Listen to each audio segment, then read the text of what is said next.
I'm actually moving that energy through and out of my fingertips, out of my voice, whatever that is, through movement. And it feels like this somewhat hygiene, this creative hygiene to do this daily, to be in communion relationship with my creativity on a regular, instead of putting off to the side where I'll get to it later and then months go by or years go by and never saying hello to my creative energy. Yeah.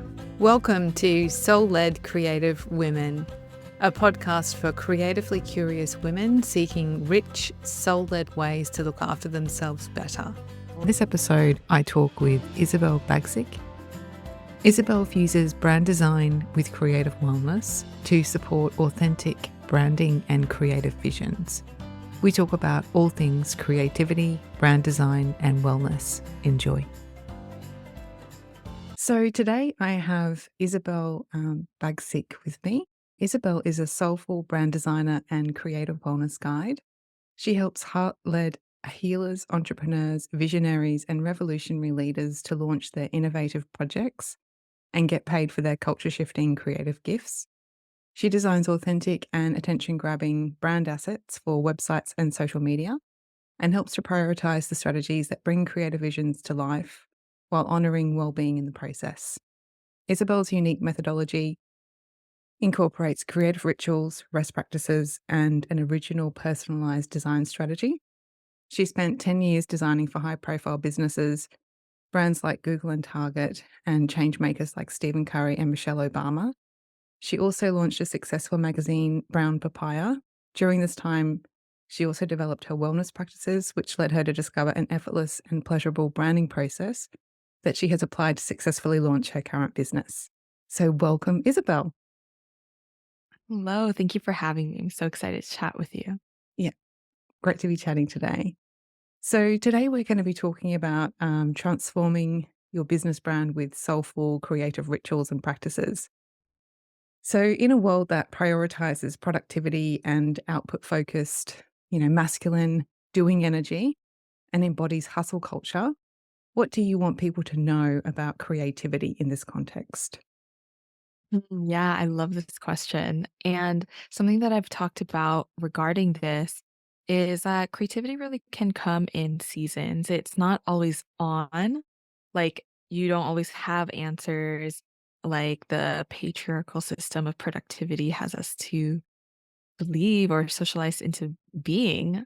The 9 to 5 work week follows the male's hormones of being on 24/7, whereas women or those who have a monthly bleed have energies that are more cyclical with their cycle.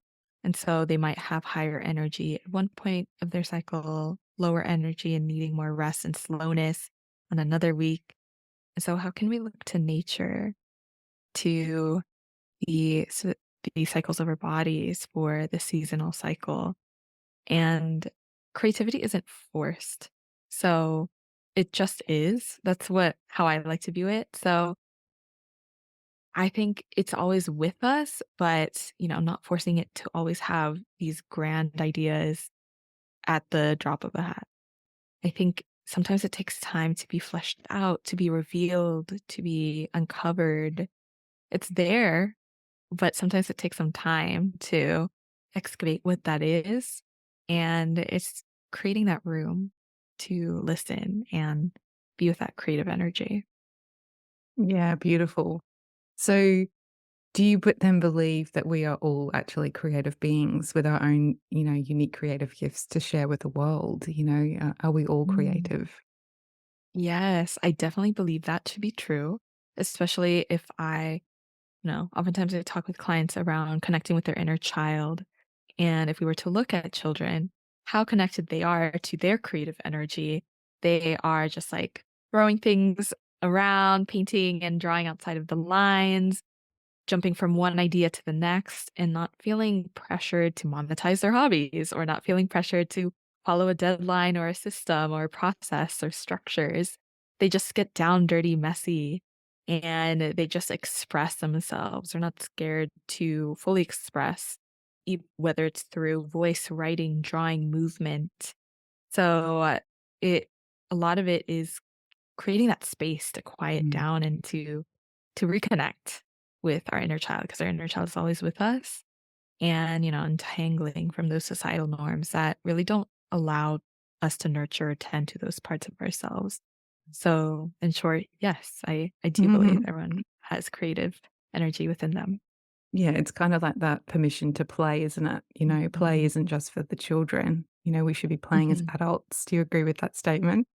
Oh, definitely. Yeah, it's so fun to be able to introduce or remind, adults to this Mm. play. I was facilitating an in-person retreat for these social impact leaders who did a lot of work around funding, and what we had to not just, like, focus on their developing their new mission statement, vision statement, this new evolution of their organization.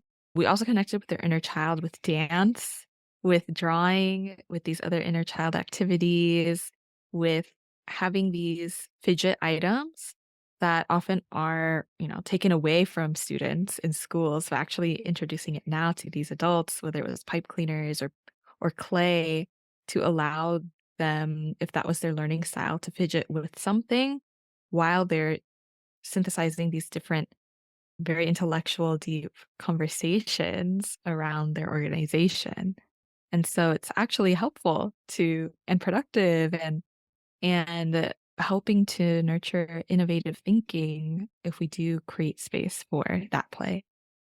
Yeah, there's not one way to learn, is there? Mm. It should be tailored to the individual and how they respond best. So yeah, that sounds fabulous. I can see how excited you are about delivering that Yeah. kind of thing. Yeah, because there's a lot of energy, fun energy in holding that space for people, I'm sure. Definitely. Yes. Dancing, putting on some fun music, just playing while supporting these social impact leaders for doing huge community change and healing is such a dream. So I'd love to see more of that coming back into the workspace. So today your work is focused on magnetic branding and design. Can you tell us a bit about why creativity plays such an important role in this work? Yes. So I really believe by connecting with your unique creative blueprint, really what comes easily to you, it's so fun for you to play with. The easier your branding is for your business, and thus more magnetic you become to your work, to your dream clients or community or collaborators.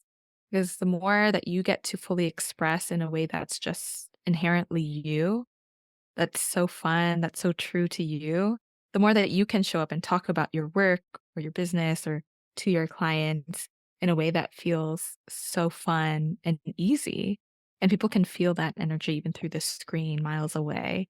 And even outside of the visual branding, creative problem solving also helps and applies to all areas of your business, not just the traditional sense of what we think of creativity as is the visual side of things. But really, I also see it as innovation, innovative thinking, going outside the box of what your industry is quote unquote supposed to look like, and actually going back to how do you want to move in your work and show up in your business and connect with your community that, might not be the way that we might be socialized into thinking, "Oh, this is the way your industry has to show up," or "This is the way these kind of coaches, structure their programs or whatnot." There are infinite ways to go about it. Creativity is infinite and needs to be outside of the box to break those rules, to explore, undiscovered realms. And it's not just in the design though, is it? It's also in, like, the actual content itself, because not all Mhm. content is made equal either. Some of it will resonate Exactly. more, yeah, with different people. And if you're trying to create content that goes against the grain, it can really feel like a chore. So Mhm. how do you help people find what fits for them in terms of, what's the right kind of content to be generating and putting out there into the world?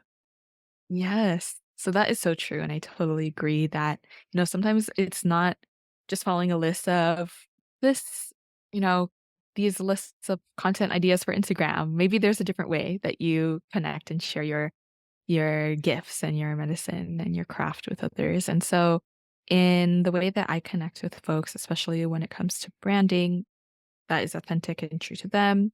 Some rituals that I invite them into are really connecting with their intuition. So some of that looks like a visualization that I guide them through to really connect with all aspects of their authentic brand essence, whether it's emotionally, visually, texturally, and other ways that we go about it could look like an oracle card reading.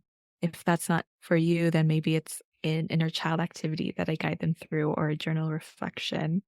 And again, like all of these ways are connecting deeper with their intuition or creating that space to remember that they have intuition to work with and listen to, that they don't need to have all of these strategies of templates or workbooks and things that they might think they have to follow in order to have a really resonant brand.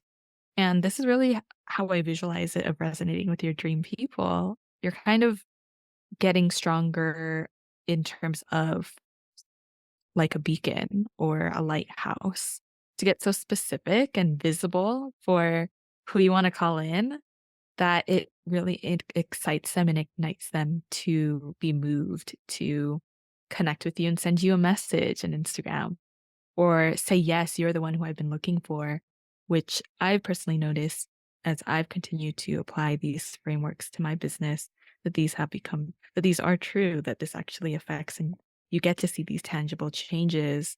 And it's so exciting to know that it doesn't have to be so complicated. It can be a lot of play and fun and getting to be more in the gifts that you are here to showcase. And so, I mean, there's so much sort of trial and error that goes on, especially with, say, Mhm. generating social media content. So, in terms of the journey that you take people on, when do people sort of realize that's it? Do you know what I mean? Like, is there a kind of a moment, or like as part Yeah. of your sort of process of transformation that you take people through? Mhm. Yes, and it's so cool to see how many times I hear or, like, in real time, people say, "That's exactly what I need," or "That's exactly the thing that I was trying to figure out through these intuitive practices." And it's amazing time and time again, the affirmation of these practices that you get to see the immediate yet profound and deep insights that come through instead of taking hours of finding the right fonts for your graphic or searching for hours for the right Canva template. And so some things that I've come to find in some of the client experiences, for example, when we were working on discovering the right fit logo for this person who has worked with brand designers before, but not really being able to find one that bridged her authentic personality with the type of clients she wanted to call in. And I had led her through this particular visualization. Then we talked more about the strategy. I asked her clarifying questions. We were looking through visual references so that I could get better direction of which way we were going to go.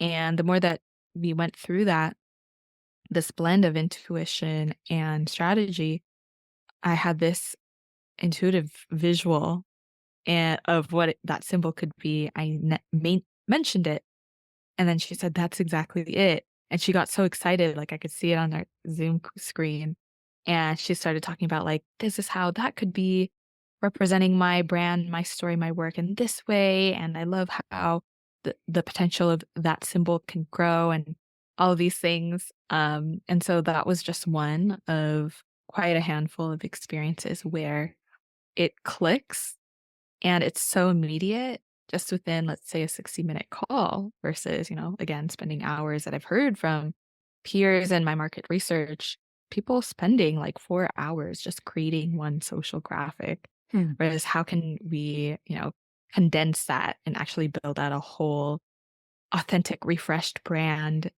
that lasts you for years to come? Yeah, that's really cool. So, how important is it for people to show their face though, when they're, Mm, presenting their brand? What are your thoughts around yeah. that? Yeah, great question. And I think it really depends on your particular work and are you going to be, showing connecting with people phys like, face to face, whether it's virtual or in person. And so if you are someone like a coach or a mentor or some kind of teacher, someone who actually will have, um, relationship or connection with a group of people or one-on-one, I do think there is some importance to showing some sneak peek of your energy and who you are and the tone of your voice and how you speak on the things you're sharing. But maybe if you are a product-based business, that might not be the case because you're focused on maybe physical products. Maybe you have an apothecary, or maybe you're selling, let's say, planners or books or whatever those products are, whether digital or physical. Maybe that's not as important, and maybe it's more on the mission that you are here to sell, or the products that you're here to sell, and the storytelling around your business brand. So I think it's very personal, and it really does depend on what you're here to create and the experience. And when it comes to figuring out, should I be faceless? There's this rise of faceless marketers. I think it really comes down to, are you creating a sense of trust and safety for the people that you are going to be connecting with? And can they get even a taste of who they're going to be investing in? There's this higher rise of discernment too of people investing. Mm. And I think it's on those who are creating these programs or offerings to have the responsibility of creating that sense of safety and trust to let people know, okay, this is what you might be, investing in, who you're investing in, and providing that sneak peek of what that experience could become. So not really a black and white answer, but I think, connecting within and getting curious about, okay, what am I trying to do in my work? And does it make sense for the people I'm trying to work with? And it needs to feel good on both sides, right? It needs to feel good for you Yes, presenting yourself and for the people you ultimately want to work with. It has to feel good. exactly. Yeah. Hmm. Which kind of leads us into, how I know that you sort of fuse the creative brand design with the concept of wellness. So tell us a little bit about your thoughts around, the links between creativity and wellness and the work that you do. So I really love thinking about how creative energy is this kind of ball of fire, this thing that needs to be expressed.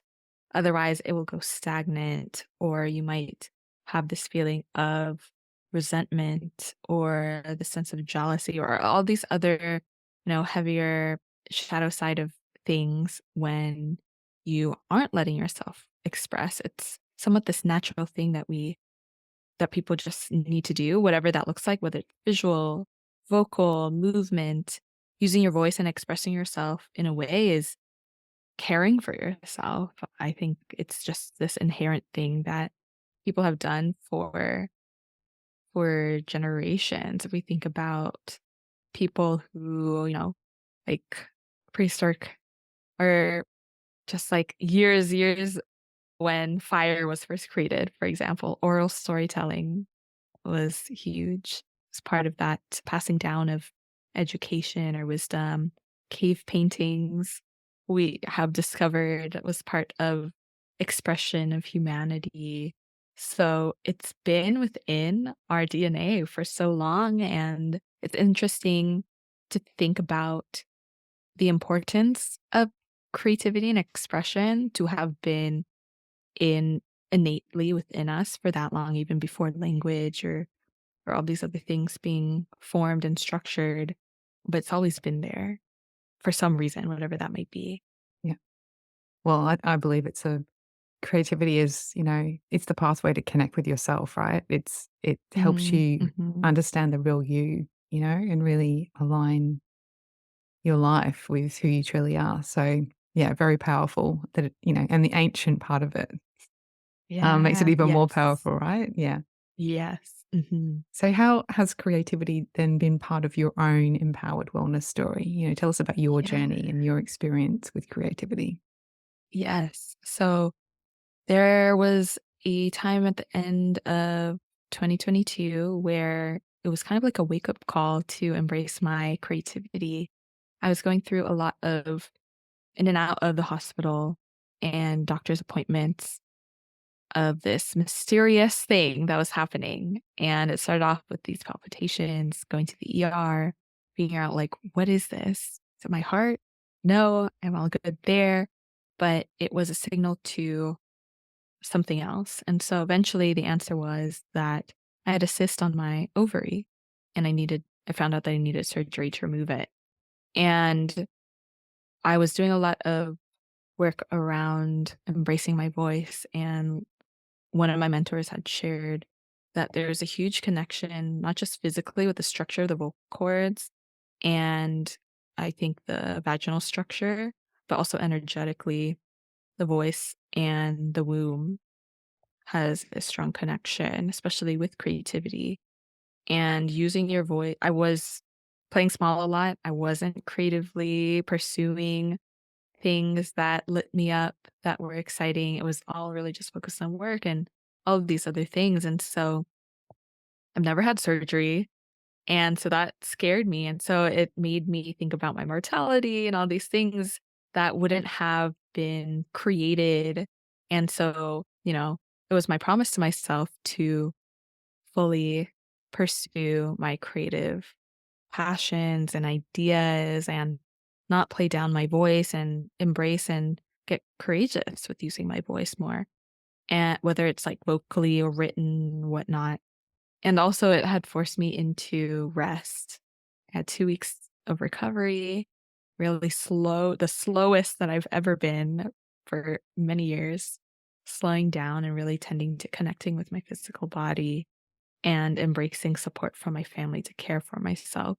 So there's a lot there tied, this blend of wellness with my creativity at that time. And I've continued to explore those different things as I'm continuing to explore what that looks like for me and how we can embrace that and integrate that into my services and offerings for people as well, not just focus on strategy, but also connecting with themselves and how they connect with others on a collective scale. And so as part of that sort of, wellness journey, what sort of creative outlets were you tapping into that really did start to light you up? Because I know it's a bit like, following the breadcrumbs, so to speak. One thing turns into another thing. So tell us a bit Yes. about, the different types of creative outlets that really spark joy within you. Yes. So from that time, I was, exploring different ways of getting back into my writing. I had been on and off of writing poetry for myself, but I couldn't really claim that. And I'm still trying to figure out my relationship to my writing and dipping into more writing classes and programs and creating a more sustainable writing practice for myself because I would downplay that, just say I just journal. But I've been courageously putting myself into spaces where I would share my poetry in these classes. And I had gone up to the mic and actually performed a piece of poetry in person to a crowd for the first time in my life. I think somewhat shortly after my surgery. And it was the most affirming, exhilarating experience, literally using my written to vocal voice. And so that's one of the things that I've been, playing with and writing and poetry and using my voice in that way. And also with photography. With I was in a self-portrait photography program, and that was incredibly supportive too, and alchemizing the different things that I was moving through in my surgery and representing that in a self-portrait project to kind of synthesize all of the things that I was thinking about and exploring, connecting with my womb at the time in a visual setting. And I'm excited to explore that more. And I have been thinking about that more for myself these days too. So those are some things that I've been pursuing and exploring at the time. And so as part of that then, in terms of how accessing that creative expression, how did that make you feel, as you were on the healing journey? Tell us a Mhm. bit about what was happening for you on the inside, as Yeah. you moved through that. Yes. So it helps me build my confidence back up bit by bit to remind myself that I do have a unique perspective that people do want to listen to or know.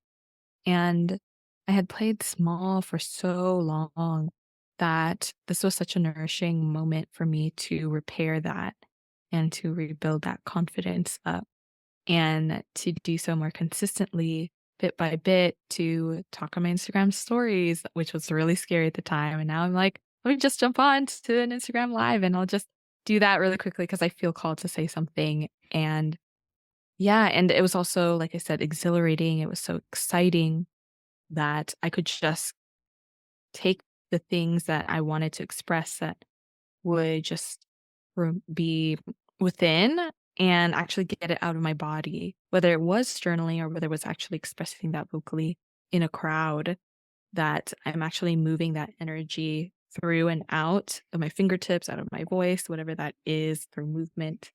And it feels like this somewhat hygiene, this creative hygiene to do this daily, to be in communion relationship Mm. with my creativity on a regular instead of putting off to the side where I'll get to it later and then months go by or years go by and never saying hello to my Yeah. creative energy.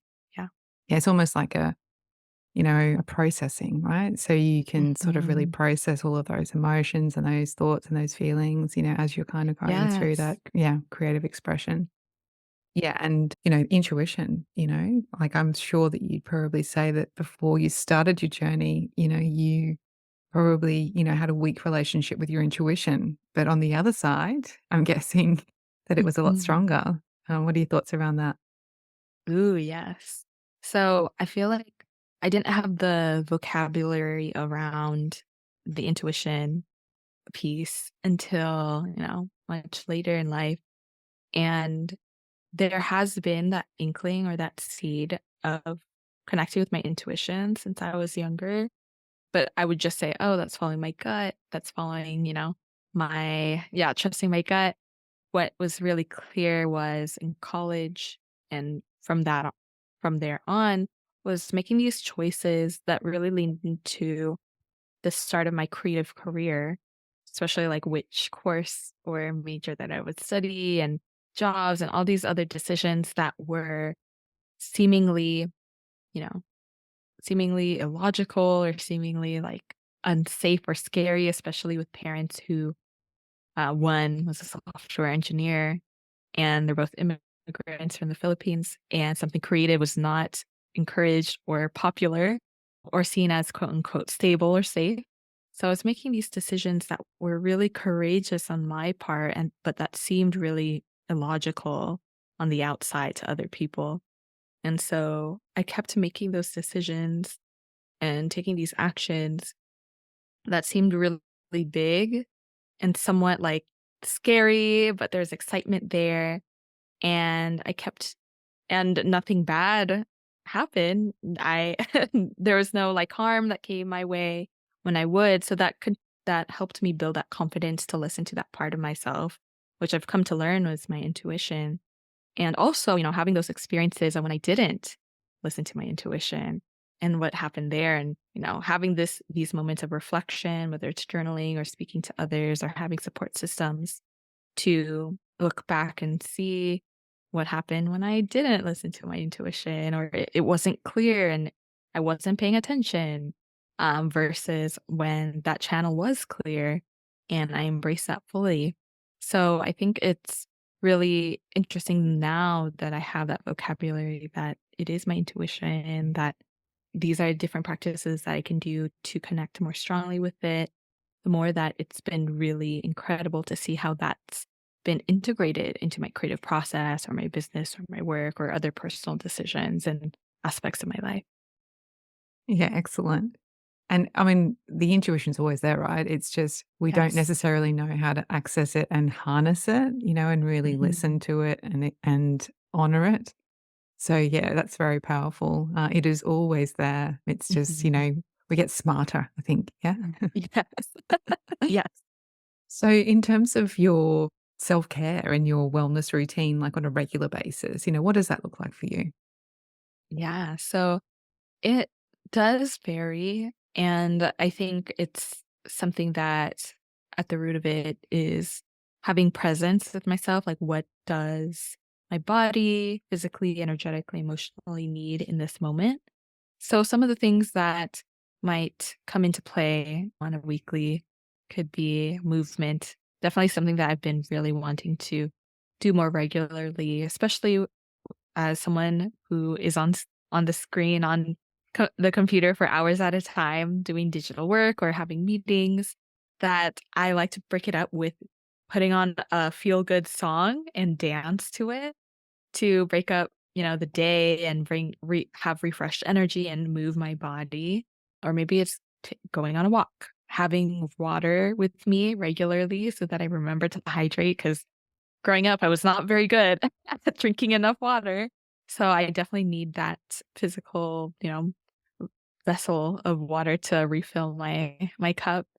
Journaling or doing morning pages, if you are one who has read The Artist's Way by Julia Cameron, it's just writing 3 pages a day, stream of consciousness to, and again, removing that or processing that creative energy onto the page. It's looking like meditation, maybe like 10, 15 minutes a day, especially as I am in my meditation teacher training. So that's part of our process in this program, and excited to create that space to, have that channel of intuition even stronger and clearer. And something that's been really fun is that I've been working with my dreams for a couple months and waking up and trying to either do voice to transcript like text or, recording it as soon as I wake up and letting that be part of somewhat creative play too, of having that be the start of my day and building up this archive in a way to see what messages are coming through, what themes might be coming up. Sometimes I've had like a couple prophetic dreams, and I think the more that I work with that, it'll be interesting to see how I strengthen even my intuition in the dream world, So, yeah, those are some things that I've been playing with. Yeah, I love that. Dreams, that's so powerful. And I love what you said at the beginning where you said that you check in with yourself and you ask yourself, "What do I need energetically?" Yeah, it's so Mhm. powerful, isn't it? I do that too. And I think that, that's something we should be taught more, Yeah. from younger because listening to ourselves is so important to care for ourselves. It's not about having a list of things that we tick off each day, is it? It's Mhm. this Yeah. yeah, this relationship we have with Yes. ourselves. Yeah, definitely. Especially as when I was growing up, I was so disembodied, so disconnected from my body that it's been such a big part of my healing and wellness practice to connect with myself in that way of like connecting with my body and knowing like what does it need. I was so anxious and so uptight as a kid, and now I feel like I'm being more playful and childlike now because I'm being able to access these things that I wasn't able to when I was younger. And I mean, that's a whole conversation around Yeah, generational yeah, cycles to break and stuff. But yes, definitely. yeah. I think sometimes it's just not knowing what to do with the energy, and if you're a bit more Mhm. forgiving towards yourself and you're asking yourself, "What is it I need to get past this, through this, Yeah. whatever?" It's not store up as much, right? So the energy isn't bubbling around in there and having you Yes. explode or whatever, however it wants to come out. Yeah. Exactly. Exactly. Excellent. So, for all the women who want to put more heart and soul into their brand and their business, what powerful questions would you have them ask themselves today?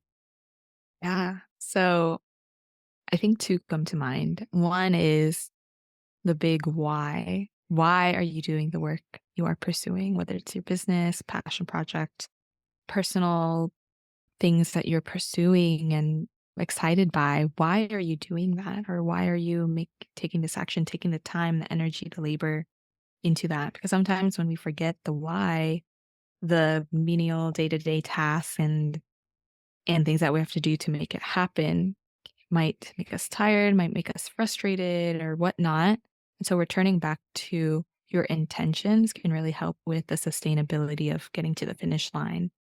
And the second question that I've been asking lately to my community is, what is your legacy that you want to leave from the work that you are doing or the things that you're pursuing? It, whether you have a business, whether it's again within your family or whatnot, what is that legacy that you're here to leave? As one of my mentors have said, that we are future ancestors walking, and so how do we think about that legacy? Very powerful. So, how can people get to know you a bit more, Isabel, and really get a feel for the work that you're doing? Yeah. Well, thank you again, Sam, for having me on. This was such a lovely conversation around creativity. And again, hello, everyone. I'm Isabel. I am founder of Unconventional Bliss, and I love supporting heart led revolutionary leaders and healers and entrepreneurs. And so you can find me on Instagram or really on most social platforms at Unconventional Bliss. That's also my website. And I'd love to continue supporting you all. I'm so excited to have a free brand rituals challenge. If you're curious about what I've been sharing and talking about, like, what is that about? It's a 3-day email series where you get a really simple prompt and practice and an invitation to actually integrate and apply it. So, really, these soul led rituals to elevate your online branding and magnetize your soul clients in your community. And it's been amazing. I actually had run the live version of this last week, and almost 100 people signed up. And the profound insights and the new brand assets that people were creating was incredible. Like, I can't believe, but also I do believe, and I and I do know why, that the insights came through so quickly in just those 3 days. So I'm excited to have that as a free offering for you all to explore and test that out. Excellent. Thank you so much for your time today, Isabel. I really enjoyed our conversation. Thank you so much. Thank you so much. Start reconnecting with your inner creative magic with a powerful 10-minute meditation. This meditation is designed to help you reconnect to yourself, your creativity, and spark your inner wisdom by guiding you to discover your own unique and personal sacred creative space as you tune into your intuition. Please head to samhorton.co/gift.